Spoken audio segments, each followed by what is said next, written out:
Hey everyone and welcome back. Today we're tackling a tricky one. Minimum 1-bit operations to make integers 0. It's a hard problem that looks intimidating, but once you see the pattern behind the bit manipulation it's actually super interesting. Let's break it down together. Okay, so here's the task.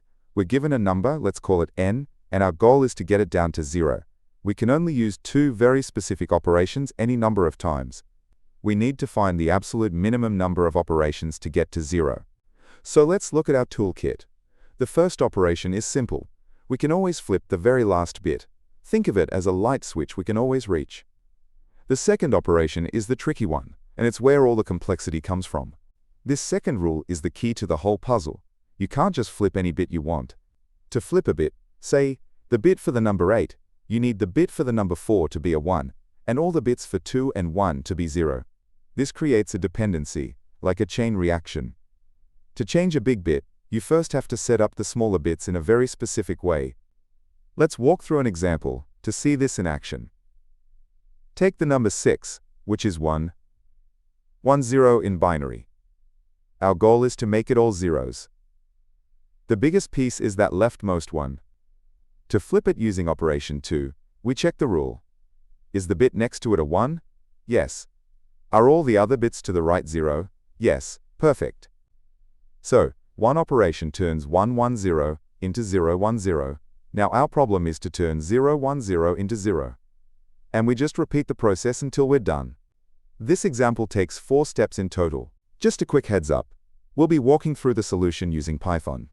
But don't worry if that's not your main language. I'll be showing the full code for other popular languages like Java, C++, and JavaScript towards the end of the video. The logic is the same everywhere. Alright. The first approach is a really clever one, based on recursion. Instead of thinking step by step from our number n down to 0, let's think about the problem in reverse. What is the biggest, most important step? It's turning off that highest 1 bit.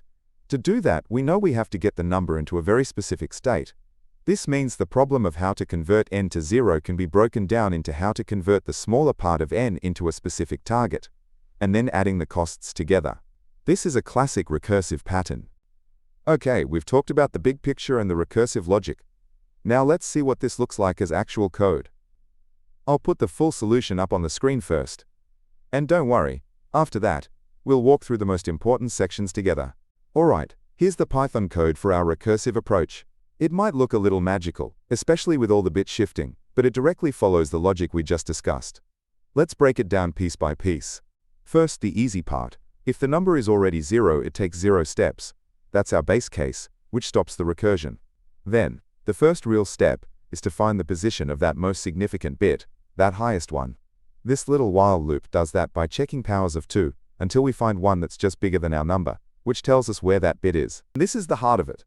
That first part, 1 left shifted by k plus 1, then minus 1, is a known formula. It represents the total number of steps it takes to turn a perfect power of 2, like 16 or 32, into 0.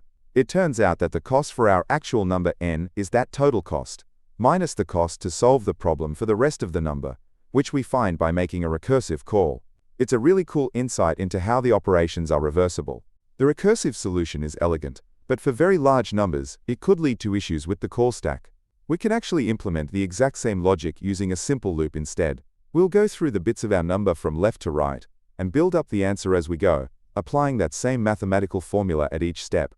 And here is that iterative code. It looks a bit different, but it's doing the same thing. It loops from the highest possible bit down to the lowest. Whenever it finds a 1 bit in our input number, it updates the answer using that same formula we saw before. This avoids recursion entirely and is usually a bit faster in practice. So how efficient are these solutions? The time complexity for both is big O of log n. Now why log n? Because our work depends on the number of bits in n, not its actual value, and the number of bits grows logarithmically with the value of the number. For space, the recursive solution also takes big O of log n because of the function calls piling up. The iterative version is more efficient here, using big O of 1, or constant, extra space. Alright, that covers the main solution in Python. As promised, for those of you who code in other languages, I'm about to show the full solutions for Java, C++, and JavaScript. I won't be breaking these down, so just pause the video on your language of choice to check it out. Alright, as promised, here is the full solution in Java. You can pause the video here to take a closer look at the implementation. Next up, here is the C++ version of the solution. Again, feel free to pause and review the code. And finally, here is the solution in JavaScript. Hopefully seeing it in a few different languages helps solidify the concepts. So, let's wrap it up. The key takeaway here is that for tough bit manipulation problems, thinking recursively can help you find the pattern. Start with the biggest bit and see how you can break the problem down. Then, you can often convert that logic into a more efficient loop. And as a fun fact, this entire problem is a clever disguise for a sequence known as a gray code, which has fascinating properties in computer science. Alright, before we jump into the other languages, I want to quickly show you a personal project I built to solve a problem that always drove me crazy. It's an app called My Daily To-Do. My biggest frustration with every other to-do app was retyping the same things every single day. Go to the gym, review code, work on the daily Leetcode problem. You know the drill. So I built my app around one simple but powerful idea: separating your routine tasks from your one-off tasks. Routine tasks, marked with the little refresh icon, automatically reset for the next day. One-off tasks, like ship new feature, get the little puff of smoke icon, and they disappear for good once you're done. This small change turns a dumb checklist into a smart scheduler.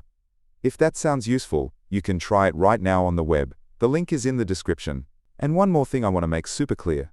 Right now, as a thank you for being an early supporter, the app is 100% free.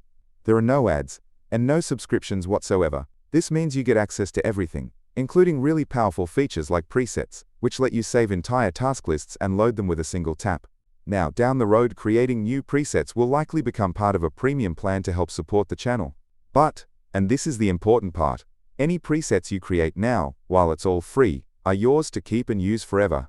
So it's the perfect time to check it out on the web, play with all the features, and build out your perfect setup at no cost. If you enjoyed this problem and want to keep practicing, the learning doesn't have to stop here. I've organized all my video solutions into handy playlists. Whether you're looking to grind through more Leetcode easy, medium, or hard problems, or you want to master a specific topic like sliding window or dynamic programming, I've got a playlist for you.